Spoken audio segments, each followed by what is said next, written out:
ब्रह्ममुरारिसुरार्चितलिङ्गं निर्मलभासितशोभितलिङ्गम् जन्मजदुःखविनाशकलिङ्गं तत्प्रणमामि सदा शिवलिङ्गम् देवमुनिप्रवरार्चितलिङ्गं कामदहन करुणाकरलिङ्गम्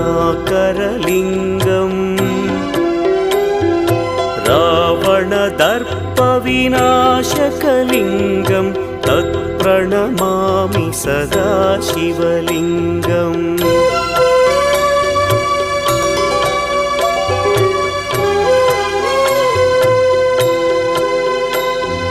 सर्वसुगन्धसुलेपितलिङ्गं बुद्धिविवर्धकलिङ्गं